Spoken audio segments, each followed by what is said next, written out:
You're listening to From Field to Future on the Prayin' and Slayin' Podcast Network.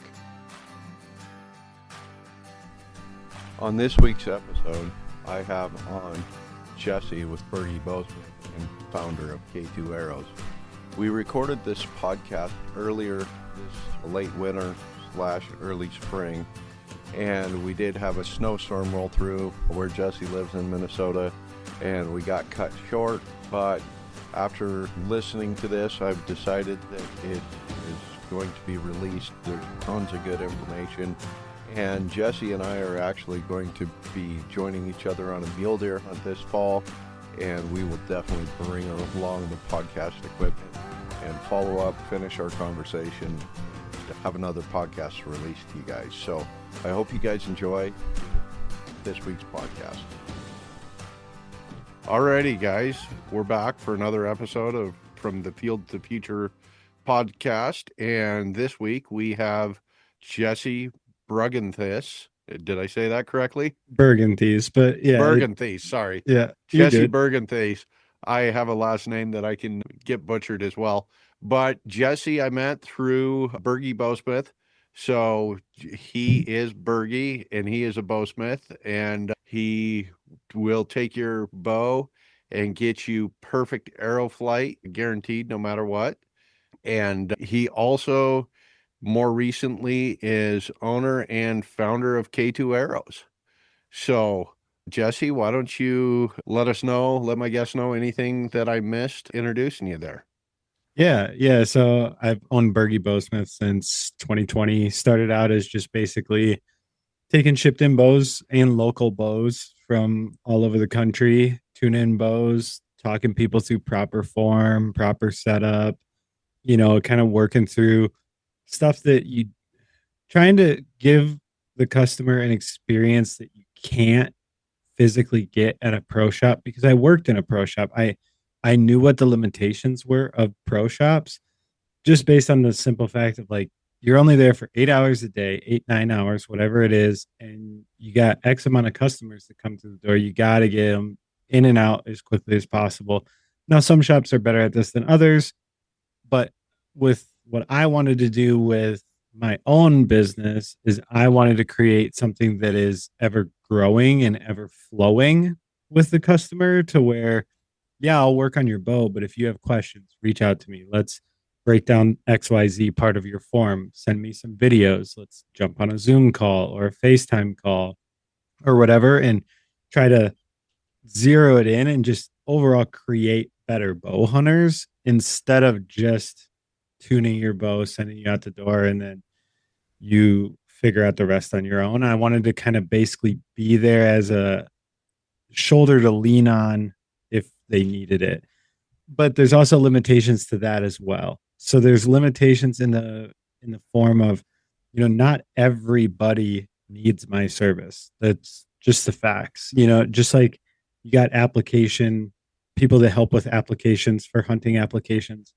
You got people that help with workout programs. You got people that, help with diets. You got people in any facet of life that you can pay them to help you with it. But the reality is not everybody needs that, because some people just wake up and go to the gym. Some people have been going out west forever and they know the application process. They don't need that service, and that's okay. But every archer needs arrows. So I just took all the knowledge that I had with tuning bows and working with all these different kind of manufacturers of arrows, and created my own arrow that I feel was the best blend of what I would want in an arrow if I was manufacturing one. So that's where K2 Arrow came from. Just a way to kind of hit a bigger part of the market without people having to feel pressured to do business with me, even if they don't need my service, and just continue to grow the brand, grow the mission of creating better bow hunters. And so that's where kind of K2 came from. Perfect. And how's it been going since you launched there? So the first couple weeks were really, really hot and heavy. I launched like kind of towards the middle of bow season. So I kind of try to time the launches with new bow releases, because I kind of figured, if people are buying a new bow, that's probably when they're going to start thinking about a new arrow setup. So that's kind of when I timed it. So the first couple weeks were pretty hot and heavy. After that, it slowed down quite a bit because, everybody's season wrapped up, their bow goes back in their case or whatever. And they were doing Christmas, New Year's, kind of getting back into the flow of life. And now it's really starting to ramp up again. But that's kind of just the ebbs and flows of the archery industry. Sure. It's kind of seasonal. I always kind of call it seasonal, but it's not really a seasonal business. But the heavy times are really, really heavy and the slow times are pretty slow. So I expected that. It also gave me an opportunity because I knew that slow time was coming. It gave me an opportunity to work out any kinks that I had during launch with processes, not product issues. I knew I had a solid product, more along the lines of website issues, order issues, way that things were getting inputted and saved and all that stuff. So it gave me a little bit of time to kind of figure that stuff out before the spring rush came, and now the spring rush is here. So Okay, perfect. So you're cranking, and well, I appreciate you taking your time out of the evening here to join us on our podcast. So I don't know how much you know about my vision with Field to Future podcast, but I feel like I've been lucky enough to guest on Jesse's podcast and talk hunting and Western hunting and such. But I feel like in this space today, there is a ton of content out there on how adults can get started hunting or expand their hunting horizons, and not a lot of content out there to how to pass hunting along to the next generation and answer those kids. And so I thought you'd be a great resource jumping on and telling us about kids and archery and some of your thoughts there. When kids can start shooting bows, when do, because you started hunting when you were a kid, if I remember correctly. Is that right, Jesse? yeah, yeah. Yeah. So I grew up in the outdoors. And back up a little bit further, I'm adopted. So by my father, not by my mother. My mom is my biological mother, but my dad adopted me. My biological dad, not a hunter at all. Not even really.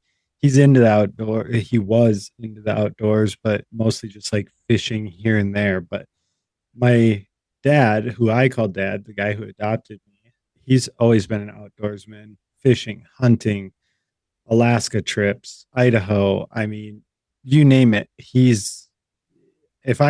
just called him recently. I was like, Dad, you want to go on a mule deer hunt? And he's like, yeah, I do. He's 62 years old. He's like, yeah, let's go. I've never done it. I want to do it with him.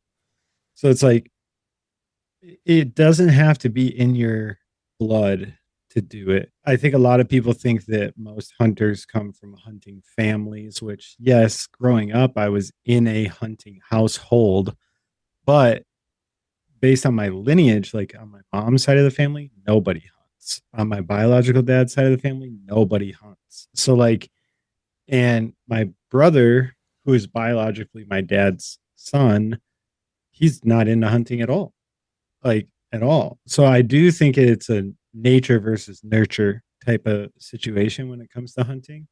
Um, I shot my first bow when I was like 5 years old. We went down to our hunting cabin and my dad pulled out this little bow. I don't even know what it was, honestly. I keep asking him if he knows what it was, but he doesn't. He pulled out this little bow and I shot that thing with my fingers literally all day at a cardboard box with a log in it and just some cheap arrows. And I just hit that box over and over and over. And I was obsessed with it. And then I watched my dad shoot like a little ground squirrel at like 70 yards with his Matthews switchback. And I was like, this is the guy. Like he is the guy, like, Yeah. and so it's like, and my dad also made it a point to always take us out with him. Even when we were young, he knew that we weren't going to be quiet. He knew that we probably weren't going to see any deer, but he still took us, And I think that kind of gave me a new appreciation for it, especially when that day came, where dad finally walked me to my stand for the first time and I climbed up and he goes, okay, I'll see you back at the cabin. And that was the last time I hunted with my dad, And so I think it gave me kind of a new appreciation for the outdoors. Now, on the flip side of the coin, I would say I do think I started archery a little too early, archery specifically, just because what I find in all the years of working on bows and working with people, women, children, everything, one, women take on archery way quicker than men. Kids do as well, but you have to be careful with the kids. The kids in particular, if you start them too young, they develop a lot of bad habits that they end up, if they end up loving it, they end up having to try to break those bad habits later down the line. And that's what happened with me. So I started archery super early, like I said, 5 years old. And then I got my first like real compound with a release when I was probably 8 or 9 and shot that until I was like 12 or 14 years old. I killed my first deer with that. But I had so many bad habits because my brain was so underdeveloped at the time that I just couldn't take instruction and retain that information very well.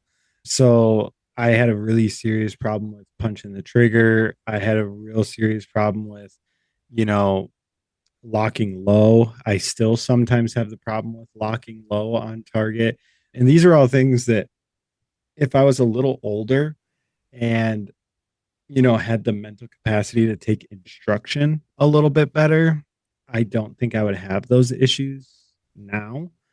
But I don't know the answer to that because that's just the path that I was on. I started Right. early and I ended up having to break those habits myself. But that can also lead to a lot of frustration in younger archers if they have these bad habits that were ingrained from 8 or 9 years old. And then, they go through high school, they want to talk to girls, they want to play sports, they want to hang out with their friends. And then all of a sudden they go and become an adult and they're like, hey, I used to love going hunting with my dad. I want to pick up archery again or even rifle hunting. And they try to pick it up. Those bad habits are still ingrained and the process might be a little bit slower for them and more frustrating. And I think that's what kind of leads a lot of people to think that they're a worse hunter than they are when they're really not that bad of a hunter or an archer. They just don't have proper instruction. Right.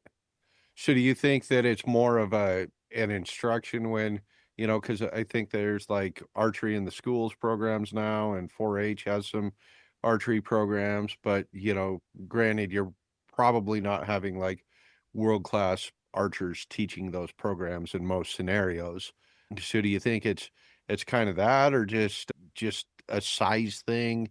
And I know from having a 5-year-old and a 7-year-old that, and you and I have talked a little bit about it. And for me, I would rather create the addiction now and fix the bad habits later and get the time of shooting our bows after work out in the night and stuff like that. And yes, the equipment isn't properly sized for them, and the arrows they're shooting are, we went to the Total Archery Challenge and grabbed the busted arrows out of the box, and they picked whichever ones had their favorite color fletchings, and then we cut them down and rebuilt them and refletched them anyways, but that's kind of the arrows my sons are shooting. So I know that there's definitely some problems, and right now I'm trying to just have fun and not necessarily coach, and just let them fling arrows while I'm out there shooting arrows myself. So Yeah, and I don't think there's any issue with that. Where I think the issue comes in is like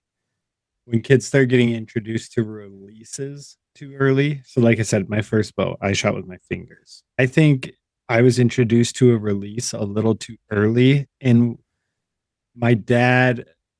And this is not against my dad because, like you said, there's no handbook on how to be a parent. There's no handbook on how to teach this stuff, And so, right. the one thing for me in particular is like the trigger punching with an index finger. Most kids are going to start off with an index finger. I think if my dad was a little bit more intentional on breaking that habit when I was a kid, that when I became an adult and I picked a bow back up, I wouldn't have just came back and just slammed that trigger nonstop. You know, it's more of a shot process thing than it is. I'm all for getting kids out there shooting their bow and everything like that. I just think it should be a little bit more intentional with how it's taught, you know, and not just going out and shooting the bow, but hey, you know, this is why we do this. This is why we do this. You know, you see dad shooting his bow, and I come to anchor. I touch the tip of the nose to the string. I start pulling through my shot, and then boom, the shot breaks. And I do this because boom, boom, boom, boom, boom. And with kids in particular, I think you have the conversation with the kids and they're like, yeah, yeah, yeah. And then they turn around and they just wham, wham, wham, and start smashing the trigger. And it's in one ear, out the other. So it's the constant reinforcement of it that I think if you're constantly reinforcing good habits, that's a different thing. If you're not constantly reinforcing good habits and overall, that's where when they come to be an adult, they start running into these problems that they end up having to break these habits later on because they're so ingrained. So I always use my wife as an example. She'd never shot a bow until she knew me. She had hunted, but she never shot a bow. When we started shooting, she was all excited to go out to the range and shoot and all this other stuff. She'd been going with me. She saw me do it. She wanted to take it up. But the first 2 months of her shooting a bow was in the garage at a blank veil, 4 yards, working on shot process. Once I felt that she had a solid shot process down, now I was like, okay, let's go out to the range, get your bow sighted in, all this other stuff. She doesn't have any problems. When deer walk in front of her, no problem. She's stone cold killer and pulls through her shot every single time. I've recorded her last 3 animals that she's killed, and she pulls through the shot every single time and hits them right where she wants. The reason I did it that way, and yes, I understand it's frustrating and it's boring to sit in a garage and just shoot 20, 30, 40 arrows nonstop at 3, 5, or 7 yards, whatever it is. The reason I did that is because I didn't want, at the end of the day, we got to remember these animals are our resource to take care of, preserve, and protect. At the end of the day, I didn't want her to have a bunch of bad habits, get into a tree, draw back on her first animal, smash that trigger, hit it high, hit it low, or wound it, and then never want to bow hunt ever again. So that was my fear. My biggest fear in getting a new person into archery is that they're going to wound something or make a bad shot on their first animal, and it's going to ruin the whole experience for them. Because at the end of the day, if we want this to go from kids into adulthood, into a lifelong addiction, there has to be some level of success. It's just is what it is. That's in our human nature. There has to be some level of success in order to ensure that is successful. Yeah, I can't guarantee you that this deer is going to walk out at 20 yards and you're going to get a broadside shot. But if I can help control your part of it, the human aspect of it, when you do make that shot, there's a much higher chance that you make a clean, ethical shot on that animal and you have a positive first bow hunting experience that you want to continue to do this. Then if you do make a poor shot, it happens. It's archery. It happens. Then if you do have a poor shot, you have this repertoire behind you of like, okay, I know that this is bow hunting. This is what I did wrong. This is how I fix it, blah, blah, blah. And you just kind of start building up that mental bank, that memory bank of things to do and not to do when you're in the woods. Well, I very much remember my first deer. And like I said, I had a lot of bad habits ingrained. I smashed that trigger and I hit that deer like 7 inches forward. And the only reason I killed that deer is I got lucky and that arrow deflected and hit the heart. Otherwise, that deer would have been a wounded deer. And that would have been my first ever archery shot on an animal. And I don't know where I would be today if I would have wounded that deer. Maybe I would have said, Right. hey, this isn't for Yeah. me. I don't want to wound another one. So I got kind of lucky that I killed that deer and I was super excited and it was an awesome moment. But looking back on it, I remember that I did not make a great shot, and that's where kind of Bergey Bowsmith came into play and wanting to work in a pro shop and wanting to learn from seasoned archers and become a better archer because I didn't want to wound animals. And so that's my biggest fear with new archers, young, old, adults, kids, it doesn't matter, is just I think it's great to get out there and get the addiction in them, like you said. But I think making sure that they still have a somewhat of a process while they're doing it so that when they do get their first opportunity in an animal, they have some sort of process to build on and a building block is started that they can continue to grow it so that they're not wounding animals. Because it's one thing to get somebody into archery. It's another thing to get somebody lifelong addicted to bow hunting. It's Right. completely different animal. We've all been there. You're 6 hours into a sit, the buck you're after is nowhere in sight, and your knees are absolutely barking against the bark of that tree. Most hunters just suck it up until they can't take it anymore and head for the truck. But you can't fill a tag from the couch. Comfort isn't a luxury, it's a tactical advantage that keeps you in the game longer. That's why you need the knee bag by Light the Fire Outdoors. This isn't some cheap foam pad, it's a patent-pending bead-filled design that actually molds to your knees and supports your hips. Built from ultra-tough, weatherproof Cordura, it won't soak up water or gain weight when weather turns sideways. It features padded wings that cradle your knees and even has MOLLE attachments for your thermocell or gear. The best part? It's a multi-season tool. Strap it to your body for saddle hunting, mount it to the tree as a pad, or when rifle season hits, turn it sideways. It becomes a rock-solid 15-inch tree-mounted shooting bag for those precision shots. I also like to use it as a rear bag, or sit on it and use it as a glassing pad when I'm western hunting. Whether you want a coyote tan or mossy oak bottomland, this is the gear that evolves with your hunt. Stop fighting your gear and start focusing on the hunt. Get yours at www.prayingandslaying.com and use my code FIELD10 to get free shipping on your order. You can also hit the link in the show notes. The knee bag. Comfort evolved. Stay steady, stay ready. In the woods or on the water, it's the small details that dictate success or failure. A ruined diaphragm call or a lost fly isn't just a nuisance, it's a blown opportunity.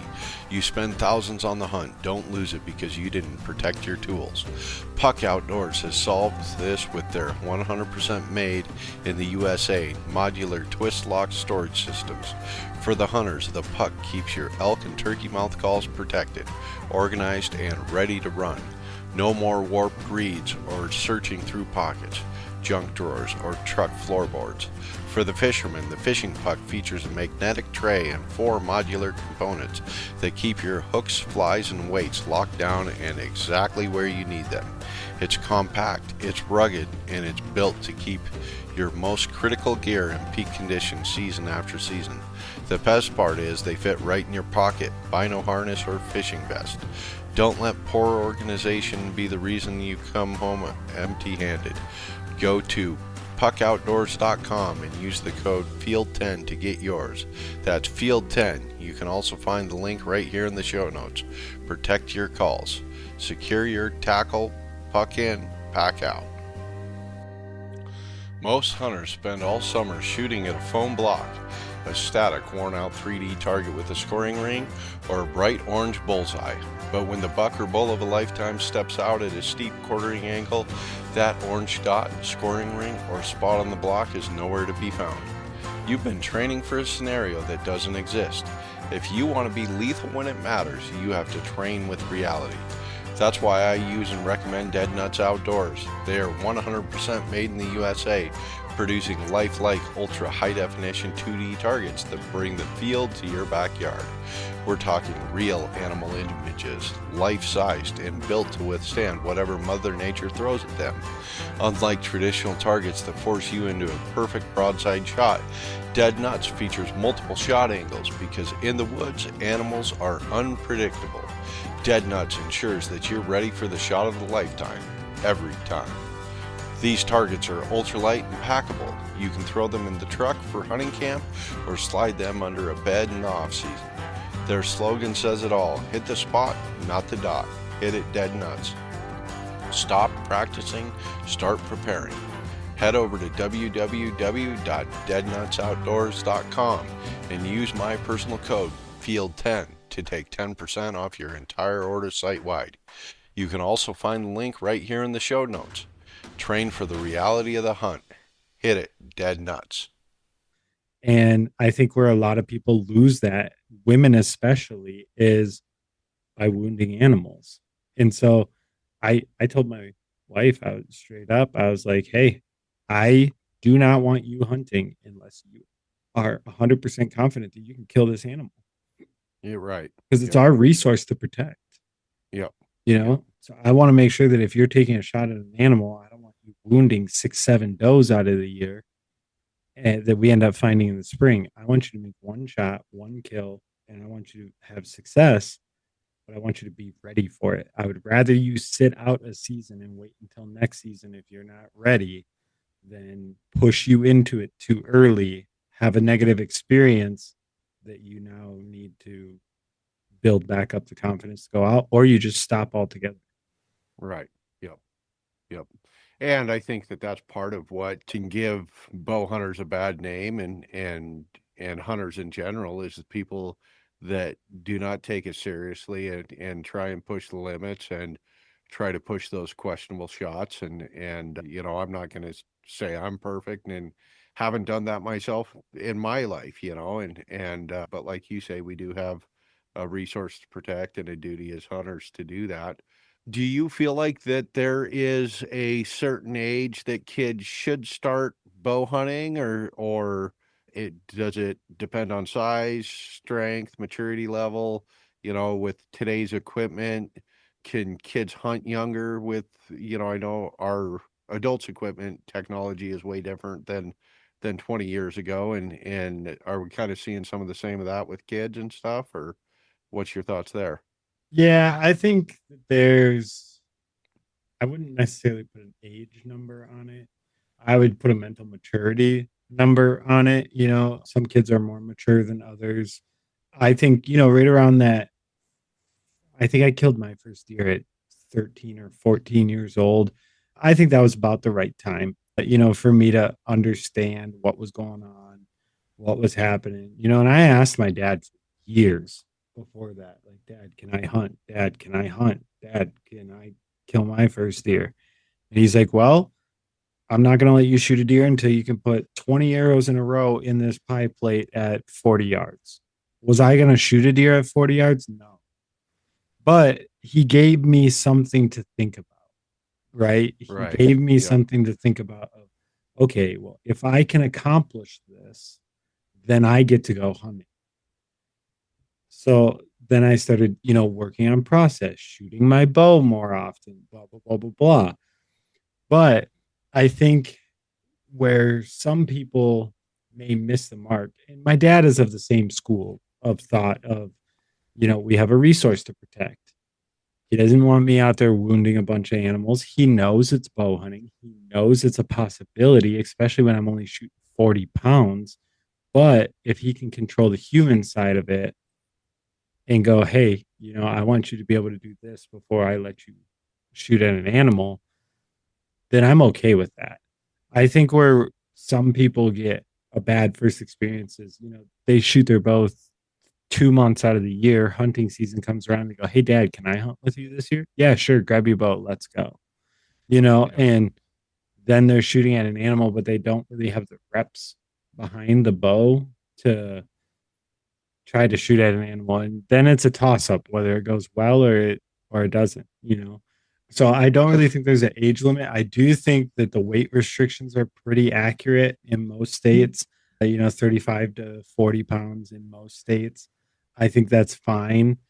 Yeah, I don't have any issues with that. As far as technology goes, again, I always kind of default this back to my wife because I don't have kids. Right. One thing I did that it sounds daunting to a lot of people, but I got my wife a top end bow. Right, her first bow was a flagship bow. A lot of people with their wives and kids, especially, they get, entry level stuff for them. And then they wonder why they aren't enjoying it. Well, the reality of the situation is these entry level bows, they don't draw very smooth. They don't have a solid back wall. Entry level releases are garbage. They feel terrible. They operate clunky. Entry level sights don't have a lot of adjustment. The pins are usually like 0.020s, like they're huge. There's just a lot of things going on that are just not high end on it or quality to it. And that can also lead to a poor experience. Because if you don't enjoy shooting your bow, why would you want to go out and practice with your bow? And if you don't want to practice with your bow, why would you want to go hunting? Because you haven't practiced with your bow because you don't enjoy shooting your bow. Right. So with her, I got her a flagship bow right off the bat. And, about a year later, I upgraded it to a newer flagship bow. And once I knew that she was going to, take to it and that she enjoyed it and she had harvested her first deer.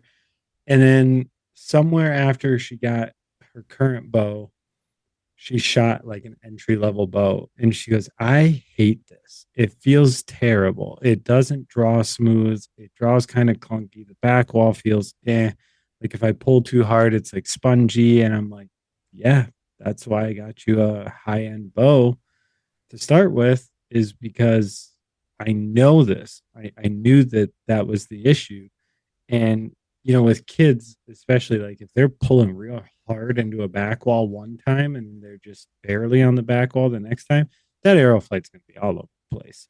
And so I do think that it is a good idea to don't overspend, don't spend outside of your budget. But I do think it is a smart idea if you want your kids to actually fall in love with this, spend at the highest end of your limit that you can on their bow, even if it means that, yes, you got to get new mods every year that they grow or whatever. Get them a solid starter bow. Like the Matthews Stoke is a great bow. They had another one for a while there, like 3 or 5 years ago. They had one. Bowtech makes a pretty good one. There's also a lot of like Darton, like the Darton Consequence. It's not an entry level bow, but it's not a flagship bow either. But it has all the same features that the flagship bow has at a lower cost. It's just got less riser cutouts. It's a little heavier. That's a solid bow for somebody first starting out. What I would avoid is things like the Bear Cruiser G2s and, Genesis bows and stuff like that is like a NASP 4-H type of setup. You walk into the store, you buy it, it's already got the sight rest quiver on it, and you go and shoot. Diamond Infinite Edge is super popular with kids and women. Most of those kids and women never end up hunting. Every kid that I've ever seen that is shooting a higher to mid-range bow always ends up becoming a bow hunter. Always. Because they feel more comfortable behind the bow. The bow fits them a little bit better. It feels good to shoot. It's more accurate. It's got a little bit more technology in it. It has a little bit more tunability to it. And it can actually be set up for them. So that's what I always recommend, is just kind of try to spend at the upper end of your limit. Don't overspend. Don't do that. I did it with my wife's bow. I overspent. Right. But try not to overspend, but try to spend at the top of your limit for what you think is going to be a good quality bow for them. You can cheap out on sights. You can cheap out on arrows. don't cheap out on the bow, the rest, or the release. Those are the three things that I would say. Don't cheap out on those. Get a quality bow, rest, and release for your kid or your wife, and upgrade the sight next year or upgrade the arrows next year. But other than those three things, I think those three things are the most important things that are going to give you that slight edge over an entry level setup. So with those setups, I'm not super familiar, but I am thinking about that because, right now my kids are growing like weeds and growing out of clothes almost faster than they wear them out and such. With those, like the Matthew Stoke or the Bowtech there, are those just shorter axle to axle and shorter draw length and lower poundage, but do they still have that like 1 to 2 inch range and 10 pound draw weight range? So then you're, if they hit a growth spurt, we're gonna have to upgrade or replace that bow with a bow with a longer draw length there, or kind of what's available out there on the market today in that aspect, I guess. Yeah, so the Stoke in particular, I think that one's got like a 20-pound range. It'll do like 30 to 50 and then 50 to 70. Okay. I think are the two options that they have. And then those ones are all draw length adjustable with mods, just like your flagship Matthews. You just swap the mods. They had another one that had like a rotating mod on it, kind of like the PSEs. And then the Darton Consequence, like that again, is offered in lower draw weights, wide draw length range, shorter axle to axles. Most of these kids, youth, women bows, they're going to be probably in that 30 axle to axle range. Even when they get up to be able to draw 60, 70 pounds, like my wife, for example, she shoots 62 pounds. It is extremely difficult to find a bow for her, not because she shoots 60 pounds, but because she's a 25-inch draw length. Right. I can't find a 33-inch axle to axle Western hunting bow that goes down to 25 inches. You just don't see them very often. Right. Right. Are they out there? Sure. Yeah, they're out Yep. there.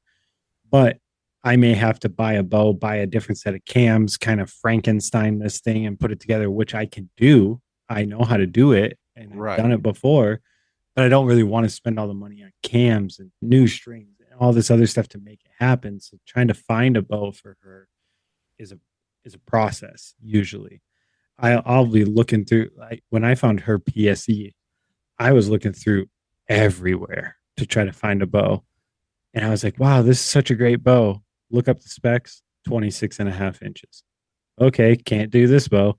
It's like, but it's such a good buy that I'm like, well, could I buy it and then do this and that? And it's like, nope, I'm not going to do that. I'm going to find her a bow. And it took a long time to find one, but I finally did. I think that's why she has a hard time getting rid of it. Right. But it's just one of those things like, yeah, I could have got her in a Veil or a Stoke or an Eva Shockey or something like that would have fit her, but she shot those bows and she didn't like them. She liked the feel of the PSE, so she wanted a PSE. So in that aspect, yes, it can be harder to find a bow rather than just going in and ordering a brand new one for your kid, which I understand that is a process in itself. You don't want to order a brand new bow for your kid and they drop it on a rock or they dry fire it or whatever. Right. I get that. But like the Darton Consequence, the Matthew Stoke, some of those Bowtech Carbon Airs, Carbon Roses, I think they're called, those are pretty easy to get a hold of. They're easier to find. And they're going to have a wide range that your kid can grow into. I've seen 18-year-old kids still shooting Matthew Stokes. They'll go all the way up to 70 pounds. I think they go to like 30 inches of draw length. So the only time you're really going to run into an issue is if you have a super, super tall kid. A kid that age 15 has a 30-inch draw length. Like, okay, now we got to start thinking about adult bows for him. in particular. But for most children, the size thing is not going to be a huge issue in these mid-range hunting bows. A lot of them come with a lot of adjustability nowadays. And what I always tell people when they're talking about the draw weight thing, if your kid is 15 years old and he can draw 60 pounds comfortably, he does not need to shoot 70 pounds. He doesn't. It's just the fact of the matter. My wife is a 25-inch draw length, 60 pounds. She blew through a mule deer at 50 yards this year. Yep. She blew through a whitetail at 50 yards this year with a mechanical. Yep. You do not need to shoot 70 pounds. So, and I'll tell you what my dad did with me. He bought me my first bow. It had enough adjustability on it. I shot that bow for 5 or 8 years, something like that. And I finally came up to him. I was like, Dad, I think I'm going to take this bow hunting thing a little bit more serious. I want to get a new bow. And he said, okay, go to work. Like, right. Yeah. I buy a bow then. Like, buy what you want to buy. I don't think it's the parent's responsibility to feed the addiction. I think it's the parent's responsibility to give an opportunity to feed the addiction, but not just, you don't have to buy your kid a new bow every year. You don't have to buy your kid new camouflage. Well, you might have to buy them new camouflage every year if they're growing like a weed. Right. But you don't have to buy, if you get one of these bows like a Stoke or a Consequence or some of these other mid to high end kids and women's bows, you don't need to buy them a new bow every single year. If they want a new bow, have them mow the yard, have them do whatever they got to do to earn that bow, and then get them into an adult bow right away. But there's no real reason to swap them from mid-level bow to mid-level bow to mid-level bow to mid-level bow just for draw weight purposes. Right. You would save way more money buying a bow press, buying a set of limbs, and just swapping the limbs out yourself. You would save so much money. So that's what I always tell people is like, yeah, just kind of, let the addiction take over for you. Like, let that part do its thing, but don't feed into it to where they're dependent on you as the parent to get them the new equipment and to get them XYZ when you know as a seasoned bow hunter and as an archer that their equipment is just fine and that they just want the next new and shiny thing. I mean, right. I'm saying that as my brand new bow sitting right there, but I worked for it. You know, you worked for it and you chose, and I didn't need it. Yep.